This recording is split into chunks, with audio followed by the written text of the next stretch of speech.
నమస్కారం. ఈనాటి మన విశ్లేషణకు స్వాగతం. ఈరోజు మనం నమ్మిన నేల అనే ఒక అద్భుతమైన కథను చూడబోతున్నాం. వ్యవసాయం, పల్లెటూరి మూలాలు, మరోవైపేమో ఆధునిక నగర జీవితం, ఈ రెండింటి మధ్య ఉన్న అసలైన వ్యత్యాసమేంటి అనేది ఈ కథ మనకు కళ్లకు కట్టినట్లు చూపిస్తుంది. సో ఏమాత్రం లేట్ చేయకుండా డైరెక్ట్గా ఈ కథలోకి వెళ్ళిపోదాం. అయితే ఈ కథను పూర్తిగా అర్థం చేసుకోవడానికి ముందు మనమొక ఆసక్తికరమైన ప్రశ్న వేసుకోవాలి. అదేంటంటే, మన సాంప్రదాయ మూలాలు ఆధునిక ఆశయాలతో ఢీకొన్నప్పుడు అసలు ఏం జరుగుతుంది? ఆధునిక ఉద్యోగాలు మనకు ఇస్తాయని అనుకునే భద్రత నిజమైనదా, లేక తరతరాలుగా మనల్ని నమ్ముకునున్న నేలతల్లి ఇచ్చే భరోసా నిజమైనదా? ఎగ్జాక్ట్గా మనం ఈ విశ్లేషణలో చూడబోయేది ఇదే. సరే, ముందుగా మొదటి భాగం చూద్దాం. రెండు భిన్నమైన ప్రపంచాలు. ఈ కథ పచ్చపల్లి అనే ఒక ప్రశాంతమైన గ్రామంలో మొదలవుతుంది. ఇక్కడ మనం ప్రధానంగా రెండు తరాల మధ్య ఉన్న గ్యాప్ని గమనించాలి. ఒకవైపు చూస్తేనేమో రంగయ్య, ఈయన ఒక పక్కా సాంప్రదాయిక రైతు. తనకున్న ఆ 5 ఎకరాల పొలాన్ని కేవలం ఒక మట్టిముక్కలా కాదు, తన కన్న తల్లిలా ఆరాధించే వ్యక్తన్మాట. ఊర్లో అందరూ మోడర్న్ ట్రాక్టర్స్ వాడుతున్నా తను మాత్రం తన పాత ఎడ్లబండి, నాగలితోనే ఎంతో సంతోషంగా సాగుచేస్తుంటాడు. ఇక మరోవైపు ఆయన కొడుకు రాము. టౌన్లో చదువుకున్నాడు, సిటీలో ఒక ప్రైవేట్ కంపెనీలో జాబ్ చేస్తున్న మోడర్న్ కుర్రాడు. ఈ రాముకు పల్లెటూరన్నా, వ్యవసాయమన్నా, అసలా పొలంలో ఉండే బురదన్నా సరే ఏమాత్రం పడదు.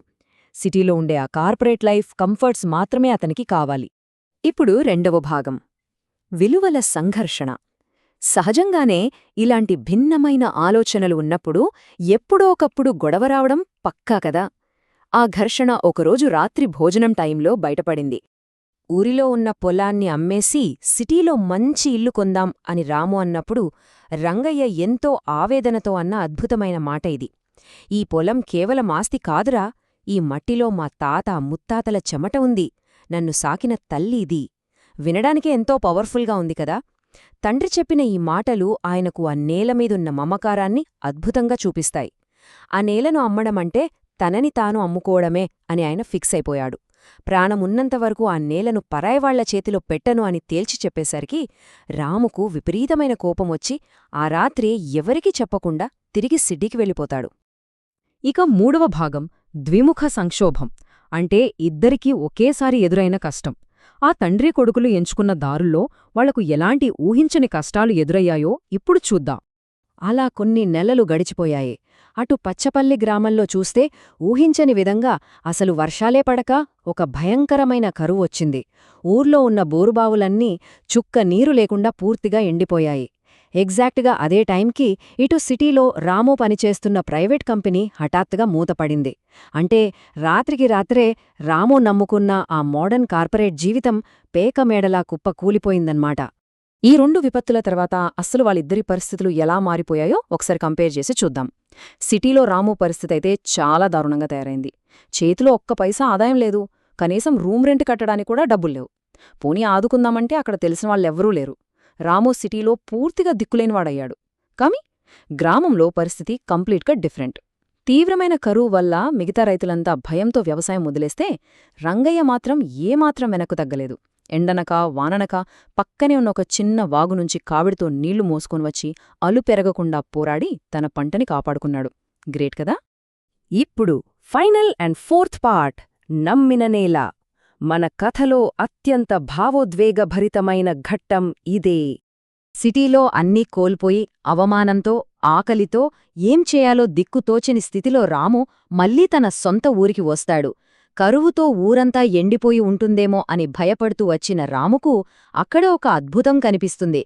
చుట్టూ ఎండిపోయిన భూములు ఉన్నాసరే తన తండ్రి పొలం మాత్రం పచ్చటి వరి కంకులతో సాక్షాత్తూ లక్ష్మీదేవిలా కళకళలాడుతూ కనిపిస్తుంది. కొడుకు దీనస్థితిని చూసిన రంగయ్య అసలు ఒక్క మాట కూడా అనలేదు, కోప్పడలేదు. ఎంతో ప్రేమగా వాడిని దగ్గరికి తీసుకుని తన కష్టానికి దక్కిన ప్రతిఫలాన్ని, అంటే ఆ పంటను అమ్మగా వచ్చిన లాభాన్ని ఒక పెద్ద నోట్ల కట్టరూపంలో కొడుకు చేతిలో పెట్టాడు. ఆ క్షణంలో రంగయ్య కళ్ల వెంబడి నీళ్లు తిరుగుతూ చెప్పిన మాటలున్నాయి చూశారు, అవే ఈ కథ మొత్తానికి ప్రాణంలాంటివి.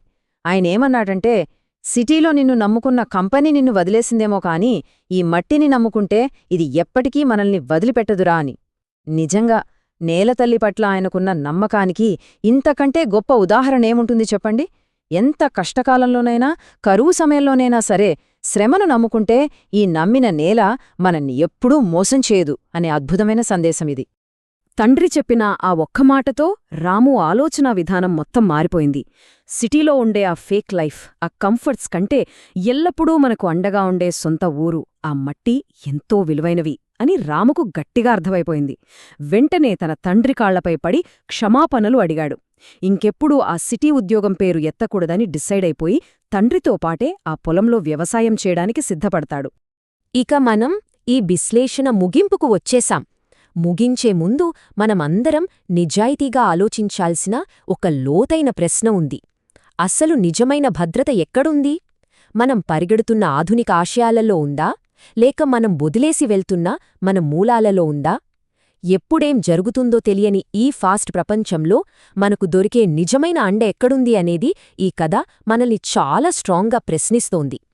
ఆ ప్రశ్నకు సమాధానం వెతుక్కుంటూ మన మూలాలను, మనల్ని నమ్ముకున్న నేలతల్లిని గౌరవించడం నేర్చుకుందాం. మళ్ళీ మరొక ఇంట్రెస్టింగ్ విశ్లేషణతో కలుద్దాం.